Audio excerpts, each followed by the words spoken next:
A few months ago, my 31 male sister, 29, announced that she would get married. The planning process took a while, but the date and venue were agreed on. Unfortunately, my sister has a baby, male, that just loves to cry. He cries all the time, unless someone takes him outside for fresh air. So a few days ago, the wedding started. Because I was out of town, I missed the night before the wedding. Basically a get-together period for family members and a big party, but showed up for the ceremony and reception. The second I got there, my sister asked me to take the baby outside to calm him down. I agreed because the ceremony hadn't started yet, but she asked me to take the baby outside again a while later. When I asked why the baby didn't have a sitter, she said they spent all the money on the ceremony and parties. I was annoyed because I wanted to sit in on the ceremony, but just about everyone jumped on me, telling me to do my sister a favor, that it was her day. I asked her about when I was expected to take the baby out for fresh air, and she gave me this huge list of times that meant I missed out on the important parts. I wouldn't be there for the exchanging of vows, the reception, the aisle walk, the readings, the kiss, etc. I figured out that in total, I would have about 30 minutes sitting inside, and the rest was just about the baby.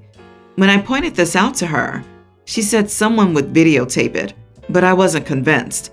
I wanted to watch my sister reach a milestone, which I came for. I told her that someone else could watch the baby for her, and that as her brother, I wanted to watch the wedding and not have to miss her getting married. But again, she told me to just do it.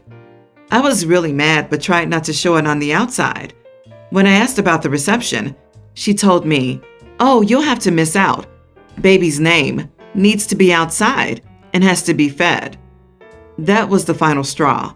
And when my mother was holding the baby, I slipped out and just left. The next day, I got a call from my sister, and she's screaming about how I ruined her wedding and how the baby wouldn't stop crying. I told her that I left because she treated me like a babysitter instead of a guest or a family member, and said it was her fault if she couldn't get a nanny or ask a friend to do it. Since then, I've been nuked with calls from my family calling me selfish and telling me that I'm effectively disowned unless I apologize. I see no reason to. Am I the idiot? Not the idiot. Why couldn't she rotate baby duty between family members? She basically implied you were the least important person for her at the wedding. Plus, how expensive would it have been to hire a babysitter? Or your parents could have chipped in and gotten one. I find it funny that they're calling you selfish when it doesn't seem like any of them volunteered to take turns babysitting, so it would be fair, and at least you could go to witness some parts of the wedding. Even more important, why didn't sister just ask OP beforehand? He's not only the least important person at the wedding for the bride, but also not important enough to be notified before the actual ceremony. Sheesh. OP's sister's planning was very poor. Not having family members rotate the duty is one thing, but blowing all the money on parties without regard to their own child is another. Not the idiot. Were you the only person certified to hold a baby? My God, considering how all your family treated you, I'd take this as a goodbye gift and take my leave. Your sister could have easily asked for money for a babysitter, and I bet the family would have chipped in and helped out. But they decided you were better off babysitting and missing the whole wedding because screw you. If anything, you should be the one to demand an apology, not the other way around. You were a guest and family, and they manipulated you to be a babysitter. Double down and become the idiot of the year by sending her a bill for your time spent providing childcare, including transportation charges. Bet it's a rounding error compared to the money spent on the ceremony and parties that miraculously ran her bank account down to exactly zero, making hiring a sitter impossible. So when I, 35 male, was 22, I got married to Kristen. We had our son Skylar, tween, about a year into our marriage. Things were going pretty well, I felt. I was working, Kristen was staying home with Skylar. Things were tight, but I could buy us a home and provide a decent life. I was just getting started in IT, so the money was coming. We just had to be patient.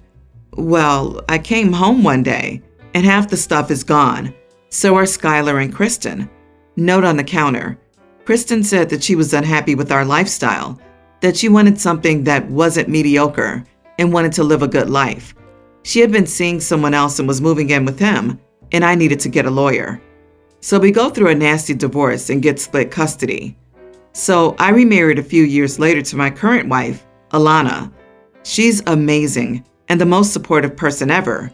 We have one daughter together. I started my own IT consulting business about 5 years ago, and it's taken off, giving me, my wife, Skylar, and Gwen a nice life. My ex has had a string of boyfriends and hasn't remarried. We don't talk at all besides details about Skylar. So I got a call a week ago from Kristen. She was asking for a place to stay for a little bit. Her boyfriend was kicking her out, and she didn't have anywhere else to go. She wasn't going to be able to afford a safe place for her and Skylar. She asked if she could live in our guest house until she could find a place to live. I basically told her no, that she didn't deserve my charity after walking out on me a decade ago. As a mother, she needs to clean her crap up and provide for him, and that if she wasn't going to be able to afford a safe place to live, then I wanted to revisit the custody agreement because I don't want Skylar to move into some sketchy apartment or with some sketchy guy. But I told her I'd ask my wife and get back to her. My wife hates Kristen, but said she doesn't want Skylar resenting us if something happens to his mom. But she really doesn't want my ex to live here either and would prefer to revisit the custody agreement to give Skylar more stability. So we thought this was our chance to push for sole custody. My mom wants me to consider the message this sends to our son. My dad told me to remember the note on my counter 10 years ago and to think about what is best for my son in the long run. Am I the idiot? Edit. My ex-wife treats him well. Skylar loves his mom. She isn't a bad mom to him. We haven't asked his opinion because we're sure he would want her to move in. But I'd sooner give money to a slot machine than Kristen. She doesn't get child support, and I wouldn't even pay for a hotel room for her. Not the idiot. Get Skylar in your house and call your lawyer. His well-being is the most important thing. It's not your responsibility to give her lodging. That's on her. Get sole custody while she sorts herself out and revisit it when she has a stable place. If she has no one else to stay with alone, then again, that's on her. Honestly, it will be harder to get her out if you let her stay, and it will be messier for everyone involved to have to kick her out later rather than just not let her move in now. You are the idiot. You don't have to kick Kristen to the curb by pushing for sole custody completely. You can help her in another way. The thing here is to do what's best for your son in the long run and for his mother to be secure. My suggestion is that you offer to take your son full-time for maybe 6 months or so. This will give Kristen time to get a job and accommodations, allow her to take him for the day on weekends, etc. Once she has life sorted out, custody goes back to how it is now. You are the idiot, OP. The message that sends to your son is that people are responsible for their own actions and the consequences of them, but we don't take advantage of other people's misfortune. Your edit is showing your motivations are not about your child's best interest, but what appears to be revenge. Going for sole custody or having your ex-wife move in are not your only options, and you know it. My fiance and I have a little son and 2 daughters.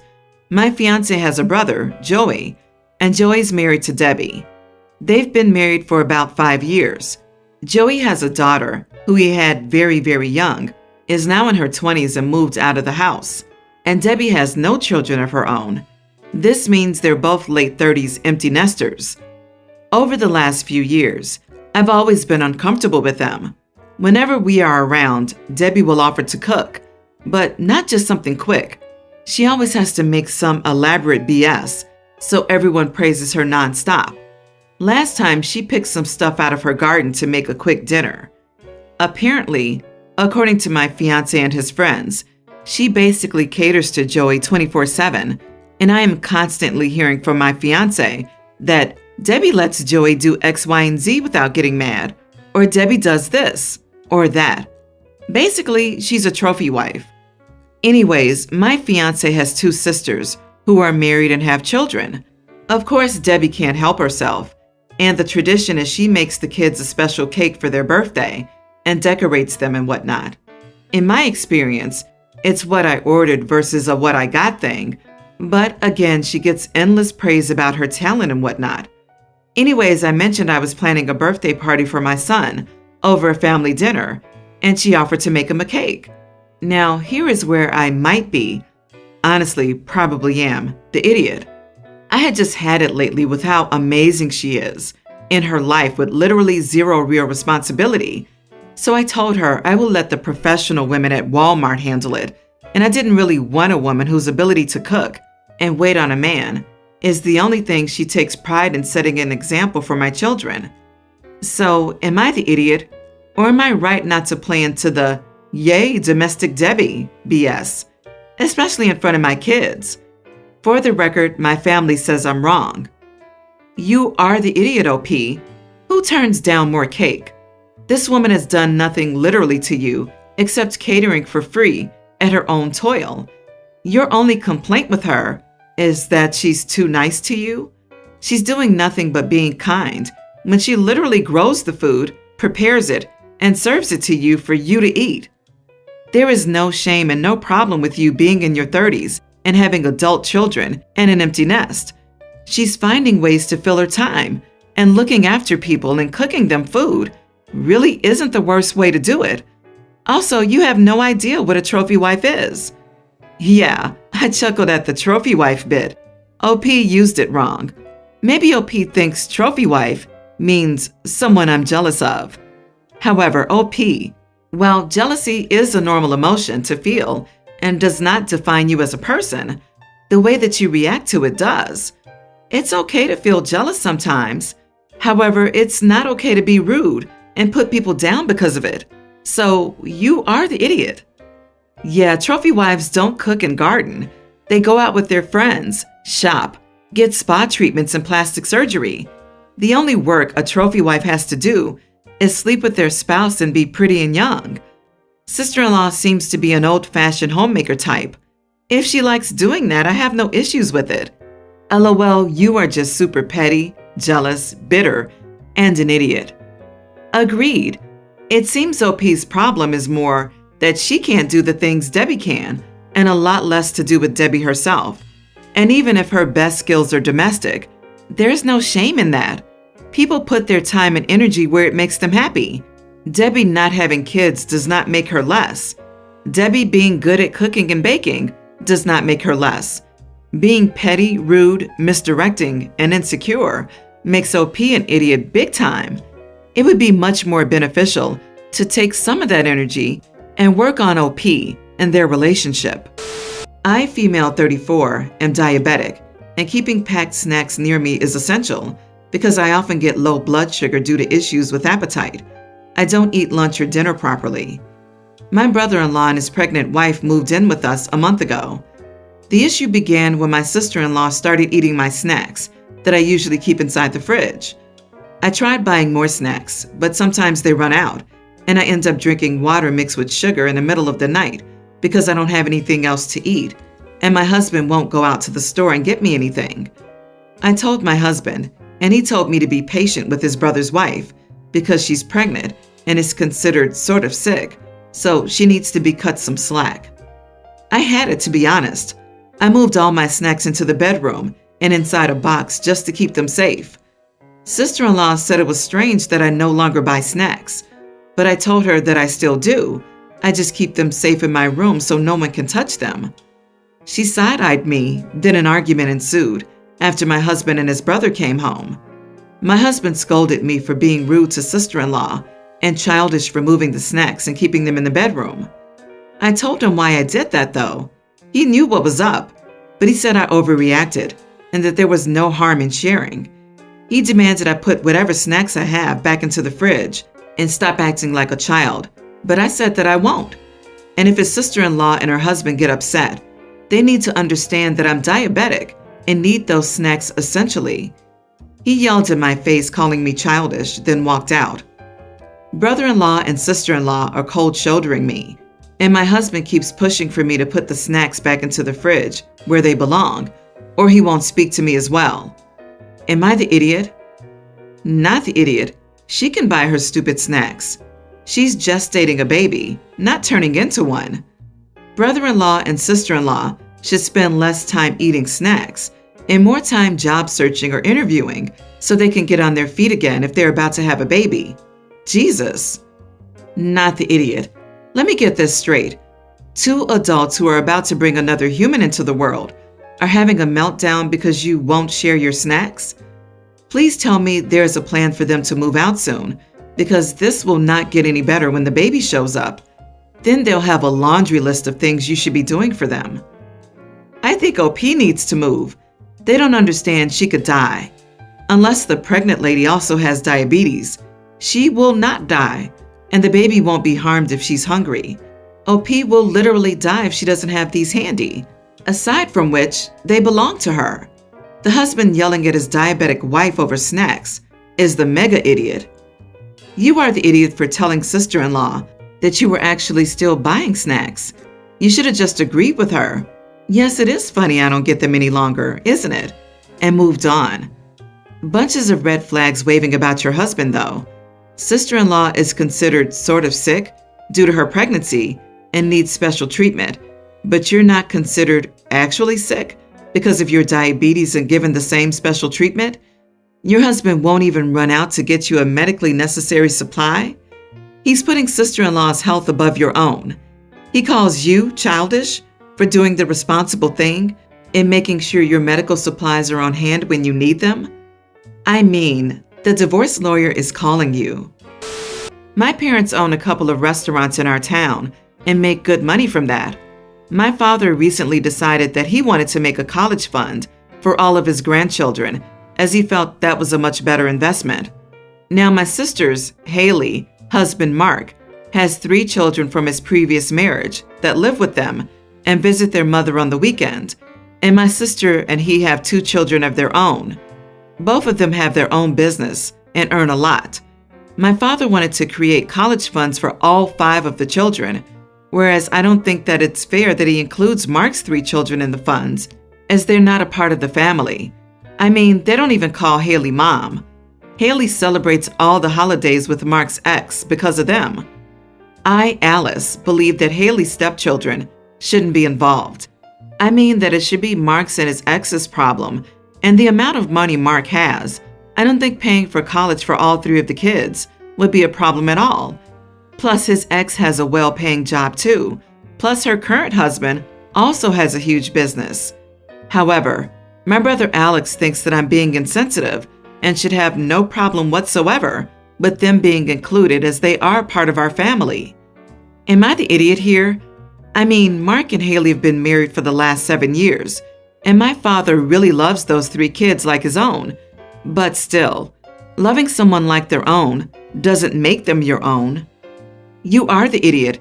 Did it ever occur to you that your opinion is completely irrelevant because that money isn't yours? You are wrong not just for trying to control what someone else does with their money, but also for saying that those children are not really part of the family. They are part of the family. Your sister is married to their dad, and the children live with them. You shouldn't be trying to make children feel like they don't belong. Something tells me OP only cares because she's watching her inheritance shrink. Either way, you are the idiot. Stepkids are family, and your input means jack. Seriously, I'm a child of a blended family, and if my stepfather's family had viewed us this way, my siblings and I would have been crushed. OP, stay away from your sister's family. They don't need your selfishness anywhere near them. You are the idiot. Your father could include the stray dog down the street in this college fund, and you would still get no vote. Your father decides how and who he wants to spend his money on. Also, how lovely that he looks past DNA and considers family those he loves, not just those he's genetically related to. And how lucky of you to have a father who wants to share his success with the next generation. How unfortunate for your father that he has such a selfish child.